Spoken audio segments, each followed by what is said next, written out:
ছাত্ৰ ছাত্ৰীসকল, আজি মই অন্য এটি ভিডিঅ' লৈ তোমালোকৰ মাজত উপস্থিত হৈছোঁ। আজি মই ভিডিঅ'টোত তোমালোকৰ বাবে লৈ আহিছোঁ দশমমান শ্ৰেণীৰ বিদ্যুৎ চেপ্টাৰটোৰ আজি চতুৰ্থটো খণ্ড তোমালোকৰ বাবে লৈ আহিছোঁ। লাষ্ট ভিডিঅ'টোত মই ওমৰ সূত্ৰৰ বিষয়ে কৈছিলোঁ। আজি মই তাৰ পৰা পৰৱৰ্তী যিখিনি অংশ আছে সেইখিনি আজি মই তোমালোকলৈ আগবঢ়াম বুলি মোৰ ভিডিঅ'টো আৰম্ভ কৰিছোঁ।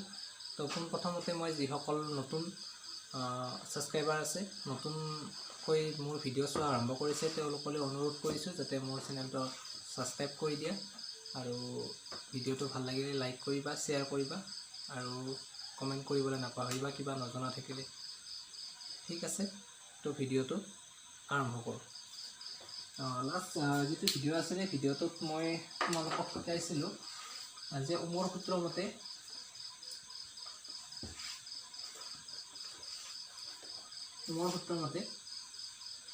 ভি প্ৰপৰ্চনেলটো কি পাইছিলোঁ? আই। আমি ভি প্ৰপৰ্চনেলটো আই পাইছিলোঁ। ভি ইজিকেল টু কি আছিল? I R. মানে উষ্ণতা স্থিৰ থকা অৱস্থাত প্ৰদত্ত ধাতুৰ তাঁৰ এডালৰ দুই মূৰৰ বিভৱভেদ তাৰ মাজেৰে যোৱা প্ৰবাহৰ সমানুপাতিক। তাৰমানে বিভৱভেদ বাঢ়িলে কিহৰ মান বাঢ়ে? প্ৰবাহৰ মান বাঢ়ে। সেইটো ওমে কৈছে আমাক। ওমৰ সূত্ৰমতে আমি পাইছোঁ, য'ত আমি সমানুপাতিক চিন উঠাই দি কি লিখিছিলোঁ? আই আৰ লিখিছিলোঁ। আৰ ইজিকেল টু কি আছিল? ধ্ৰুৱক। আৰু এটা কি ৰাখি? ধ্ৰুৱক ৰাখি। হৈ গ'ল। এতিয়া আমি এই আৰটো কি আছিল তাৰ বিষয়ে অকণমান জানিম। আৰ কি বস্তু? আৰ মানে মই কৈছিলোঁ লাষ্ট ভিডিঅ'টোত, আৰ মানে হৈছে পৰিবাহী এডালত যেতিয়া ইলেক্ট্ৰনবিলাক গতি কৰি থাকে, ঋণাত্মক আধান, ইলেক্ট্ৰনবিলাক হৈছে ঋণাত্মক আধান, এতিয়া পৰিবাহী বুলি কৈছোঁ। পৰিবাহীডালত ইলেক্ট্ৰনবিলাক যেতিয়া গতি কৰি থাকে, তাৰ পৰিবাহীডালৰ চাৰিওফালে কিছুমান ধনাত্মক আধান আহি জমা হয়। আমাৰ বায়ুমণ্ডলত থকা ধনাত্মক আধানবিলাক আহি ইয়াত জমা হয়, যাৰ ফলত সেই ইলেক্ট্ৰনবিলাকক এই ধনাত্মক আধানবিলাকে আকৰ্ষণ কৰে। যিহেতু বিপৰীতধৰ্মী আধান আকৰ্ষণ কৰে, কৰাৰ ফলত এই ইলেক্ট্ৰনবিলাকৰ গতিত এটা কি পায়? বাধা পায়। সেই বাধাটোৱে হৈছে ৰোধ। এই ৰোধটো সকলো পদাৰ্থৰে থাকে। যিমান ইলেক্ট্ৰনিক ডিভাইচ আছে সকলোতে এই আৰটো পোৱা যায়। আৰটো সকলোতে কম বেছি পৰিমাণে থাকে। আৰ মানে হৈছে ইলেক্ট্ৰনৰ গতিত বিদ্যুৎ প্ৰবাহত মানে পোৱা এটা বাধা, ইলেক্ট্ৰনৰ গতিত পোৱা বাধা, সেইটোৱে হৈছে ৰোধ, যাক আমি কি বুলি কওঁ? ৰোধ। এতিয়া এই ৰোধৰ বিষয়ে আমি অকণমান জানিম। ৰোধ কি? ৰোধনো কি?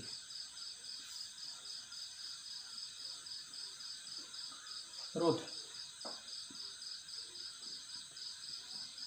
আৰ। এতিয়া ওমৰ সূত্ৰ মতে ভি ইজিকেল টু কি পাইছিলোঁ? I R. ইয়াৰ পৰা যদি মই আৰটো লৈ লওঁ তেতিয়াহ'লে কি পাম? আইটো ইপিনে আহিলে ভি বাই আই পাম। হৈ গ'ল। তাৰমানে আৰ উলিয়াব লাগিলে আমাক কি লাগিব? ভি আৰু আই লাগিব। অৰ্থাৎ বিভৱভেদ আৰু প্ৰবাহৰ মান জনা থাকিলে আমি পৰিবাহীডালৰ কি উলিয়াব পাৰিম? ৰোধ উলিয়াব পাৰিম এই সূত্ৰটোৰ সহায়ত। হৈ গ'ল। এতিয়া এই আৰ যিহেতু পালোঁ, আৰৰ এটা আমাক কি লাগিব? এককৰ প্ৰয়োজন হ'ব। আৰৰ মান কিমান বুলি ক'লে আমাক একক এটাৰ প্ৰয়োজন হ'ব। আৰৰ একক উলিয়াব লাগিলে আমি কেনেকৈ উলিয়াম?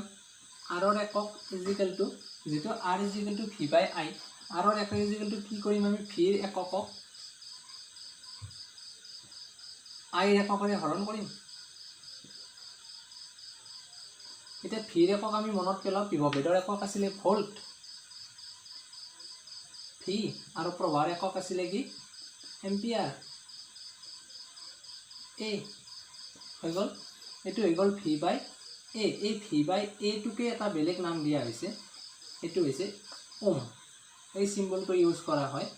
এই চিম্বলটোৰ নাম হৈছে ওম, এটা গ্ৰীক আখৰ, এইটো ওম। তাৰমানে ৰোধৰ একক কি? ৰোধৰ একক হৈছে ওম। হৈ গ'ল। এতিয়া আমাক যদি সোধে যে 1 ওম মানেনো কি? 1 ওম বুলিলে কি বুজা? 1 ওম বুলিলে কি বুজা?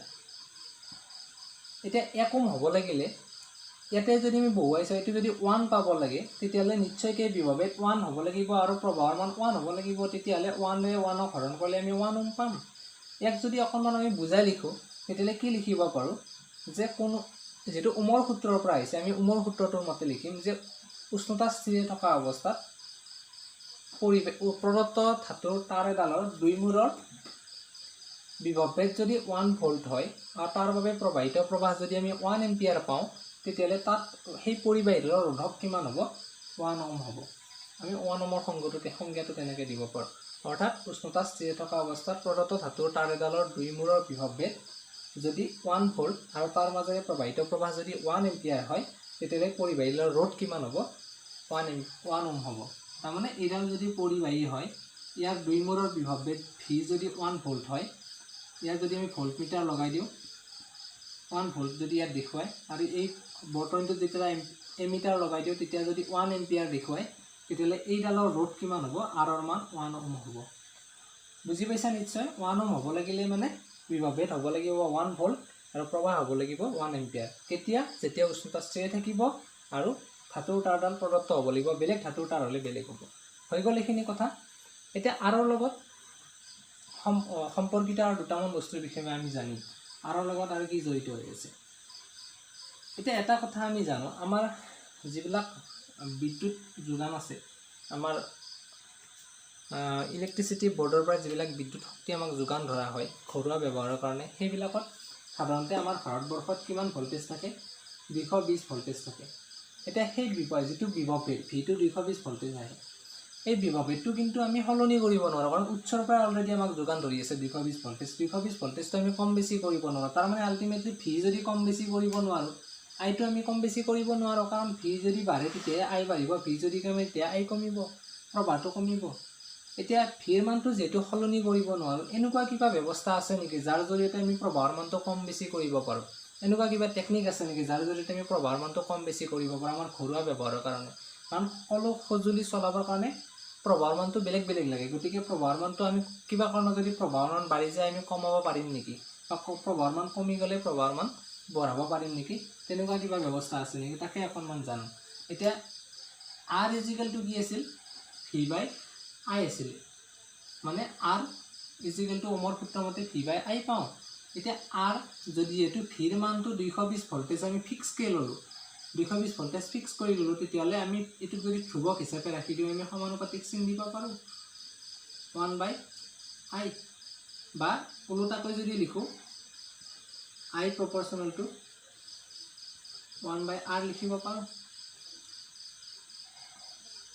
বাৰু অকণমান মই চেঞ্জ কৰি দিছোঁ বস্তুখিনি এনেকৈ লিখিব পাৰোঁ বুজাত সুবিধা হ'ব I is equal to V by R I proportional to 1 by R আমি লিখিব পাৰোঁ য'ত আমি ভিটোক কি হিচাপে ৰাখিলোঁ ধ্ৰুৱক ৰাশি হিচাপে ৰাখিলোঁ যিটো ভিৰ মানটো কনষ্টেণ্ট মানে ফিক্স 220 ভল্টেজ বুলি ধৰি ল'লোঁ ভিটো ধ্ৰুৱক হিচাপে যদি ৰাখোঁ তেতিয়াহ'লে আইটো আৰু আৰৰ মাজত যিটো সম্পৰ্ক সেইটো আমি কি দেখা পালোঁ আই আৰু আৰ ব্যস্তানুপাতিক হৈ আছে এইটো সমানুপাতিক চিন 1 বাই আৰ মানে ব্যস্তানুপাতিক প্ৰবাহৰ মান ৰোধৰ ব্যস্তানুপাতিক অৰ্থাৎ ৰোধৰ মানটো যদি বাঢ়ে প্ৰবাহৰ মান কমিব ৰোধৰ মানটো যদি কমে প্ৰবাহৰ মানটো বাঢ়িব অৰ্থাৎ আই প্ৰপৰ্চনেল টু 1 বাই আৰৰ অৰ্থটো হৈছে যে প্ৰবাহৰ মান যদি ৰোধৰ মান যদি দুগুণ কৰি দিওঁ তেতিয়াহ'লে প্ৰবাহৰ মান আধা হৈ যাব মানে আই ইজিকেল টু যদি আমি আৰৰ মান দুগুণ কৰি দিওঁ তেতিয়াহ'লে আই ইজিকেল টু কিমান হ'ব হাফ হৈ যাব অৰ্থাৎ ৰোধৰ মান দুগুণ কৰা মানে প্ৰবাহৰ মানটো আমি কম বেছি কৰিব পাৰোঁ কেনেকৈ কৰিব পাৰোঁ ৰোধৰ মানটো যদি আমি সাল সলনি কৰিব পাৰোঁ আৰু তেনেকুৱাকৈ ৰোধৰ মান সাল সলনি কৰি প্ৰবাহৰ মানটো কম বেছি কৰিব পৰা এবিধ সঁজুলি আছে সেই সঁজুলিটোৰ নাম হৈছে ৰিঅ'ষ্টেট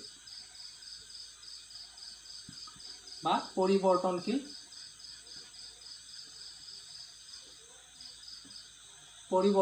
ৰোধ এই সঁজুলিটোৰ নাম হৈছে ৰিঅ'ষ্টেট বা কি পৰিৱৰ্তনশীল ৰোধ তো বুজি পাইছা নিশ্চয় আৰৰ কথাখিনি এইখিনি আৰৰ লগত জড়িত বস্তু এতিয়া ৰোধৰ লগত জড়িত অন্য কেইটামান বস্তুৰ বিষয়ে আমি এতিয়া শিকিম এতিয়া ৰোধৰ মানটো কেতিয়া কম বেছি হ'ব পাৰে মানে ৰোধৰ মানটো কি কাৰকৰ ওপৰত নিৰ্ভৰ কৰিব ৰোধৰ মানটো কি কাৰকে ৰোধৰ ওপৰত প্ৰভাৱ পেলাব পাৰে পৰিবাহী তাঁৰ এডালৰ ৰোধৰ মানটো কেনেকৈ কম বেছি হ'ব পাৰে মানে পৰিবাহী ৰোধ নিৰ্ভৰ কৰা কাৰকসমূহ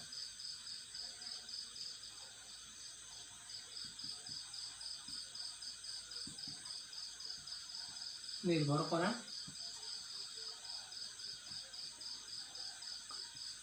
কাৰকসমূহ কি কাৰকৰ ওপৰত পৰিবাহী ৰোধ নিৰ্ভৰ কৰিব এইটো টপিকটো খুবেই ইম্পৰ্টেণ্ট আমাৰ এক্সামবিলাকত প্ৰায় সুধি থাকে মেট্ৰিকত প্ৰায়ে আহি থাকে এই কুৱেশ্যনটো পৰিবাহী ৰোধ নিৰ্ভৰ কৰা কাৰকসমূহ কি কাৰক আছে এতিয়া 1 নম্বৰ যিটো কাৰক সেইটো হৈছে পৰিবাহীডালৰ দৈৰ্ঘ্য L এতিয়া L টো পৰিবাহী দৈৰ্ঘ্যৰ লগত R কি কেনেকৈ জড়িত এতিয়া যদি আমি এটা কথা মনত পেলাও যদি আমি তার দীঘল তার এডাল লওঁ আর এডাল চুটি তার লওঁ বহুত দীঘল তার এডাল লওঁ চুটি তার এডাল ললোঁ আমি প্ৰভাৰ মানটো ক'ত বেছি পাম আমি যদি চাওঁ তেতিয়ালে দীঘল তাৰডালৰ প্ৰভাৰ মানটো কম পাম আৰু চুটি তাৰডালৰ প্ৰভাৰ মানটো বেছি পাম মানে যিমান দূৰলৈকে যায় সিমানে প্ৰভাৱটো ক্ৰমান্বয়ে কমি গৈ থাকে তাৰ কাৰণটো হৈছে যিমান দূৰ অতিক্ৰম কৰিবলগীয়া হয় বিদ্যুৎ প্ৰবাহে সিমানে বাধা বেছিকৈ পায় বেছিকৈ বাধা পোৱাৰ বাবে কি হ'ব যিমানে দীঘল হ'ব ৰোধৰ মানটো কি হৈ গৈ থাকিব বাঢ়ি গৈ থাকিব তাৰ মানে আমি কি বুজি পালো যে R আৰু L ৰ সম্পৰ্ক কি যে R proportional to L তাৰ মানে দৈৰ্ঘ্য যিমানে বাঢ়িব ৰোধৰ মানটো সিমানে বাঢ়িব এইটো ইকুৱেশ্যন নম্বৰ 1 বুলি ক'লো মানে কি বুজি পালো যে পৰিবাহীডালৰ দৈৰ্ঘ্য যদি বাঢ়ি যায় তেতিয়াহলে ৰোধৰ মানটো কি হ'ব ক্ৰমান্বয়ে বাঢ়ি গৈ থাকিব কাৰণ যিমান দূৰ অতিক্ৰম কৰিব লাগিব সিমানে প্ৰভাৱৰ মানটো আমি কম পাম কাৰণ বাধাটো কি হ'ব বেছি হ'ব যিমান বেছি দূৰ অতিক্ৰম কৰিব লাগে এটো বুজি পালো নেক্সট 2 নম্বৰটো হৈছে পৰিবাহীডালৰ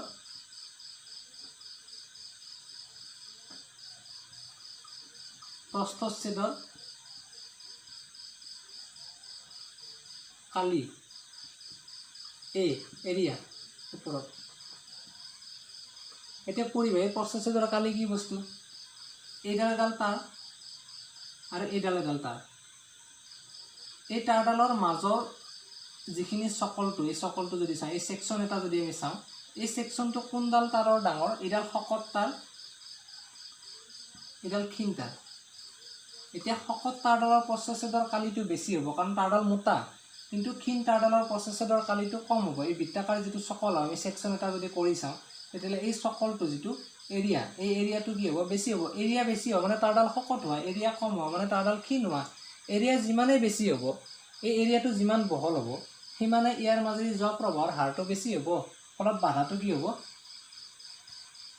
কম হ'ব একদম সিম্পলি যদি ভাবিব লাগে সৰু নল এটা দি পানী যাওঁতে যিমানখিনি বাধা সৃষ্টি হ'ব ডাঙৰ নল এটা দি পানী যাওঁতে বাধাটো কমকে পাব ঠিক তেনেদৰে ডাঙৰ তাৰ এডালেৰে শকত তাৰ এডালেৰে ইলেক্ট্ৰনবিলাক গতি কৰোঁতে বাধাটো কমকে পাব ক্ষীণ তাৰ এডালৰ মাজেদি গতি কৰোঁতে বাধাটো কি পাব বেছি পাব অৰ্থাৎ শকত তাৰত বাধাটো কম পাব মানে কি বুজি পালো যে R proportional to 1/a অৰ্থাৎ কি বুজি পাম যে প্ৰস্থচ্ছেদৰ কালি যদি বেছি হয় ৰোধৰ মানটো কি হৈ যায় কমি যায় প্ৰস্থচ্ছেদৰ কালি যদি কম হয় ৰোধৰ মানটো কি হয় বেছি হয় এইডালত প্ৰস্থচ্ছেদৰ কালি কম ৰোধটো বেছি পাম এইডালত প্ৰস্থচ্ছেদৰ কালি বেছি যেটো ডাঙৰ সেইকাৰণে ৰোধৰ মানটো কি পাম কম পাম বুজি পাইছা নিশ্চয় এটো সমীকৰণ নম্বৰ 2 দিলো তাৰ মানে আমি কি পালো R proportional to 1/a আৰু এটা ৰাখি আছে তৃতীয়টো ৰাখি হে ৰাখিটো হৈছে তৃতীয় ৰাখিটো হৈছে পৰিবাহীডালৰ পদাৰ্থটোৰ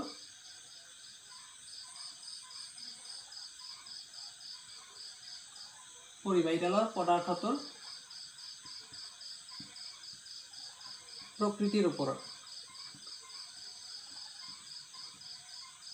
পৰিবাহীডালৰ পদাৰ্থটোৰ প্ৰকৃতিৰ ওপৰতো আৰৰ মানটো নিৰ্ভৰ কৰে পৰিবাহীডালৰ পদাৰ্থটোৰ প্ৰকৃতি যেনেকৈ কিছুমান ধাতুৰ তাৰৰ মাজেদি বিদ্যুৎ প্ৰবাহৰ মানটো বেছি কিছুমান ধাতুৰ তাৰৰ মাজেদি বিদ্যুৎ প্ৰবাহৰ মানটো কম হয় সেইটো পৰিবাহীডালৰ পদাৰ্থটোৰ প্ৰকৃতিৰ ওপৰত নিৰ্ভৰ কৰে আৰু কিছুমানৰ মাজেদি বিদ্যুৎ প্ৰবাহ চালিত নহয় যেনেকৈ ৰবৰ হওক কাঁচ হওক এইবিলাকৰ মাজেদি বিদ্যুৎ প্ৰবাহ চালিত নহয় কিন্তু কিছুমানৰ মাজেদি বিদ্যুৎ প্ৰবাহ খুব ফাষ্ট চালিত হয় যেনেকৈ ৰূপ আৰু তাম হৈছে বিদ্যুতৰ আটাইতকৈ সুপৰিবাহী আৰু ঠিক তেনেকৈ কম পৰিবাহী কিছুমান আছে বিদ্যুতৰ আৰু কিছুমানৰ মাজেদি বিদ্যুৎ প্ৰবাহ চালিতই নহয় সংকৰ ধাতুবিলাকৰ ক্ষেত্ৰত যদি আমি চাবলৈ যাওঁ তেতিয়ালে ধাতুবিলাকতকৈ অকণমান কমকৈ বিদ্যুৎ প্ৰবাহ চালিত হয় তো আলটিমেটলি এইবিলাক পদাৰ্থটোৰ কিহৰ ওপৰত নিৰ্ভৰ কৰে প্ৰকৃতিৰ ওপৰতো ৰোধৰ মানটো নিৰ্ভৰ কৰে হৈ গ'ল এতিয়া আমি যদি 1 নম্বৰ 2 নম্বৰ সমীকৰণ চাবলৈ যাওঁ তেতিয়ালে দুটা সমীকৰণক লগ লগাই দিলে কি লিখিব পাৰিম L টো আহি যাব ওপৰত A টো আহি যাব তলত R proportional to L/a আমি 1 আৰু 2 নম্বৰ সমীকৰণৰ পৰা এটো পাই গলো এতিয়া এই সমানুপাতিক চিনটো উঠাই যদি আমি সমান চিন দিও তেতিয়ালে এটা ধ্ৰুৱক ৰাখি দিব লাগিব সেই ধ্ৰুৱক ৰাখিটো এটা দিলো দেখিবলৈ ইংৰাজী p আখৰৰ নিচিনা কিন্তু এটো p নহয় এটো এটা গ্ৰীক আখৰ ৰ ইয়াক সমানুপাতিক এটা ধ্ৰুৱক এটো এটা সমানুপাতিক ধ্ৰুৱক ৰ হৈছে এটা কি ধ্ৰুৱক সমানুপাতিক ধ্ৰুৱক তাৰ মানে আমি এটো এটা গাণিতিক সংজ্ঞা যাৰ সহায়ত গাণিতিক ফৰ্মুলা এটা এই ফৰ্মুলাটোৰ সহায়ত আমি গণিতৰ কিছুমান ক্যালকুলেশন মানে ম্যাথমেটিক্যাল সলিউশ্যন কিছুমান সলভ কৰিব পাৰিম, মানে সমস্যা সমাধান কৰিব পাৰিম। বুজি পাইছা নিশ্চয়? এতিয়া আমি অকণমান নতুন ৰাশি এটা পালোঁ ৰৰ বিষয়ে কিছু কথা আমি জানিব লাগিব। বাকীখিনি কথা আমি গম পালোঁ, ৰৰ বিষয়ে কিছু কথা আমি জানিম। ৰটোক আমি সমানুপাতিক ধ্ৰুৱক বুলি কৈছোঁ। এই ৰটো কি বস্তু তাৰ বিষয়ে আমি অকণমান ধাৰণা লওঁ। এইখিনি বুজি পাইছা নিশ্চয়? যদি বুজি পাইছা ভিডিঅ'টো লাইক কৰিবা আৰু শ্বেয়াৰ কৰিবা। আৰু যিসকল নতুনকৈ মোৰ ভিডিঅ' চাই আছা তোমালোকে মোৰ চেনেলটো ছাবস্ক্ৰাইব কৰিবা। আৰু এতিয়া আহিছোঁ মই ৰৰ বিষয়ে। ৰটো হৈছে পৰিবাহীৰ ৰোধকতা। পৰিবাহীৰ ৰোধকতা বুলি কোৱা হয়। এই ৰটো পদাৰ্থবিলাকৰ এটা বৈশিষ্ট্যসূচক ধৰ্ম। সকলো পদাৰ্থৰে ৰৰ মান বেলেগ বেলেগ, সেইকাৰণে ৰটোক সমানুপাতিক ধ্ৰুৱক বুলি লিখিছোঁ। কাৰণ সমানুপাতিক ধ্ৰুৱকৰ অৰ্থটো হৈছে ভেৰিয়েবল কনষ্টেণ্ট। ভেৰিয়েবল কনষ্টেণ্ট মানে যাৰ মানটো সলনি হৈ থাকে। এতিয়া ৰৰ বিষয়ে অকণমান আমি জানো। ৰ ইজিকেল টু কি হ'ব? আমি সমীকৰণ আৰ ইজিকেল টু কি পাইছিলোঁ? আৰ ইজিকেল টু ৰ এল বাই এ পাইছিলোঁ। এই যিটো ইকুৱেশ্যন পালোঁ, ইয়াৰ পৰা যদি আমি ৰটো ৰাখি দিওঁ তেতিয়াহ'লে আমি কি পাম? এইটো ইপিনে আহিলে আৰ এ ডিভাইডেড বাই এল হ'ব। ৰৰ মানটো আৰ এ বাই এলৰ সহায়ত, মানে ৰোধ আৰু প্ৰচেছৰ কালি যদি তাঁৰডালৰ গম পাওঁ, দৈৰ্ঘ্য গম পাওঁ, তেতিয়াহ'লে সেই তাঁৰডাল গঠিত পদাৰ্থটোৰ আমি ৰৰ মানটো নিৰ্ণয় কৰিব পাৰোঁ। হৈ গ'ল? এতিয়া ৰৰ যদি আমাক এটা এককৰ প্ৰয়োজন হয়, ৰৰ একক যদি লাগে, ৰৰ একক কি পাম? আৰৰ একক হৈছে ওম। আৰৰ একক ওম। এৰিয়াৰ একক, এৰিয়া মানে হৈছে ক্ষেত্ৰফলৰ একক হৈছে মিটাৰ স্কুৱেৰ। যিকোনো বস্তুৰ ক্ষেত্ৰফল উলিয়ালে ষ্টেণ্ডাৰ্ড একক হৈছে মিটাৰ স্কুৱেৰ। আৰু দৈৰ্ঘ্যৰ একক হৈছে মিটাৰ। মিটাৰ কাটি দিলোঁ, থাকি যাব ওম মিটাৰ। তাৰমানে ৰৰ একক হৈছে ওম মিটাৰ। এতিয়া যিবিলাক পদাৰ্থ আছে, সেই পদাৰ্থবিলাকৰ ৰৰ মানটো বেলেগ বেলেগ হয়। সাধাৰণতে ধাতু আৰু সংকৰ ধাতুবিলাকৰ ৰৰ মানটো 10⁻⁻8 ওম মিটাৰৰ পৰা 10⁻⁻6 ওম মিটাৰৰ ভিতৰত থাকে। এইটো হৈছে কিহৰ? ধাতু আৰু সংকৰ ধাতুবিলাকৰ। ধাতুবিলাকৰ সাধাৰণতে কম হয় 10⁻⁻8 আৰু সংকৰ ধাতুবিলাকৰ 10⁻⁻6। মাইনাছত ডাঙৰ সংখ্যা মানে সৰু ৰাশি বুজায়, যিহেতু 10⁻⁻6 মানে সৰু ৰাশি বুজায়। বুজি পোৱা নিশ্চয়? আৰু এটা যিবিলাক ৰবৰ বা কাঁচ জাতীয় বস্তু আছে, সেইবিলাকৰ ক্ষেত্ৰত কিন্তু কি হয়? ৰোধকতাৰ মান যথেষ্ট বেছি। 10⁻12 ওম মিটাৰৰ পৰা 10⁻17 ওম মিটাৰৰ ভিতৰত থাকে। যথেষ্ট বেছি। 10⁻12টো বহুত ডাঙৰ সংখ্যা, 10⁻17টো বহুত ডাঙৰ সংখ্যা। সেইকাৰণে বিদ্যুৎ পৰিবহণ কৰিব নোৱাৰে। আৰু এই যিটো পদাৰ্থৰ প্ৰকৃতি বুলি আমি তৃতীয় ৰাশি এটা পাইছিলোঁ, সেই ৰাশিটো ৰটো ব্যৱহাৰ কৰা হয়। ৰটোৱে প্ৰকৃতিটো আমাক নিৰ্ণয় কৰি দিয়ে। তোমালোকৰ কিতাপত বিভিন্ন পদাৰ্থবিলাকৰ ৰৰ মান দিয়া আছে। সেই ৰৰ মানবিলাক তোমালোকে মুখস্থ কৰাৰ কোনো প্ৰয়োজন নাই। মাত্ৰ কি কৰিলেই হ'ল, সমস্যাবিলাক যেতিয়া আমি সমাধান কৰোঁতে সেইটো ব্যৱহাৰ কৰিলেই হ'ল। এতিয়া ধৰি লৈছোঁ এটা আমাক কুৱেশ্যন দিছে, কুৱেশ্যনটো আমি সমস্যাটো সমাধান কৰিব লাগে। এটা কুৱেশ্যন আছে, কুৱেশ্যনটো আমি সমাধান কৰিব লাগে। এতিয়া এক্সাম্পল হিচাপত দিয়া আছে, মই সমস্যাটো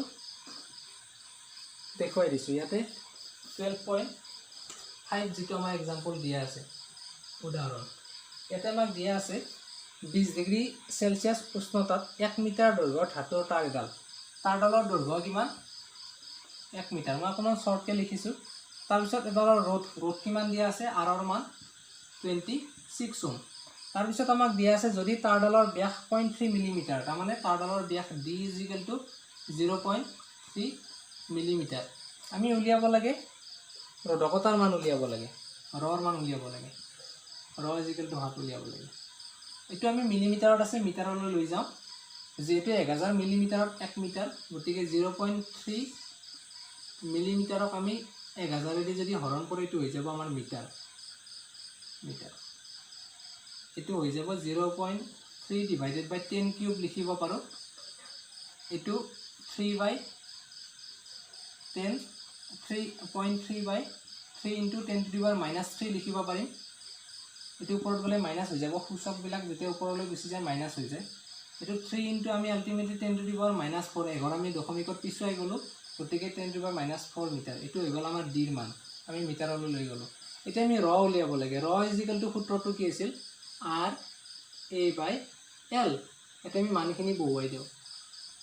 RA/L R মানে হৈছে আমাৰ কিমান, প্ৰথমতে এটো লিখি লৈছোঁ। এ মানে হৈছে এৰিয়া। এৰিয়া মানে তাঁৰডালৰ যিটো চকল, সেই চকলটো এৰিয়া। চকলটো কি আকৃতিৰ, বৃত্ত আকৃতিৰ। গতিকে বৃত্তৰ কালি কি পাই R স্কুৱেৰ, পাই R স্কুৱেৰ। কিন্তু R মানে হৈছে ব্যাসাৰ্ধ, ব্যাসৰ আধা।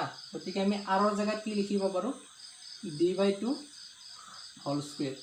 D মানে ব্যাস, ব্যাসৰ আধা হৈছে ব্যাসাৰ্ধ, তলত হৈ গ'ল L। এতিয়া আমি মানখিনি বহুৱাব পাৰিম ইয়াতে।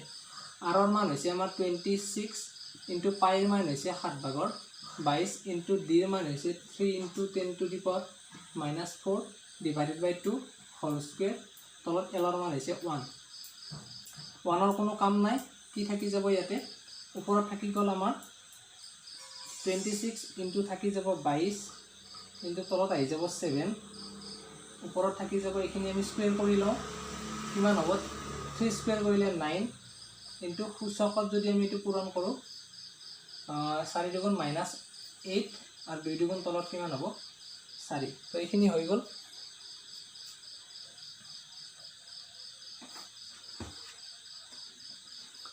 এতিয়া আমি বাকীখিনি কৰোঁ।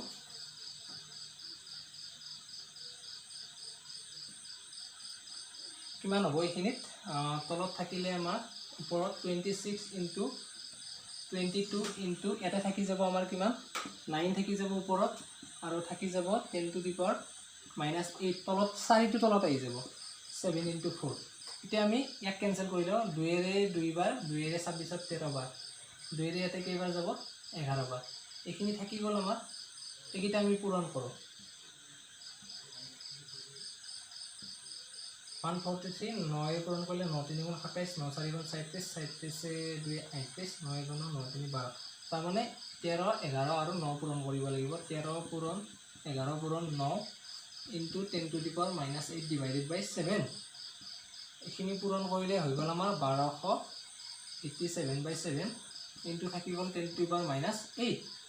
এইটো 7ৰে হৰণ কৰিলে 7 গুণ 7 থাকি গ'ল আমাৰ কিমান 5, 58 7 8 গুণ 56 থাকি গ'ল 2, 27 7 3 গুণ 21, 21 হ'লে আমাৰ থাকি যাব কিমান 27ত 21 হ'লে 6 থাকি যাব, 7 8 গুণ 56 4 থাকিল, 7 5 গুণ 35। চাফিচিয়েণ্ট আমাৰ এইখিনি হৰণ কৰিলে তোমালোকে হৰণ কৰি চাব পাৰিবা। কিন্তু -8 এইটো আল্টিমেটলি আমি 0.11ত ৰাখিম। 1.8385 ইনটু 10⁻⁻, যেটো দশমিক আগবাঢ়িল সেইটো দুটা কমি যাব 6 হৈ যাব। আল্টিমেটলি আমি কিমান লিখিব পাৰোঁ 1.8, এইটো 3 to 4 কৰি লিখিব পাৰোঁ, যেটো পিছৰ সংখ্যাটো 8 আছে।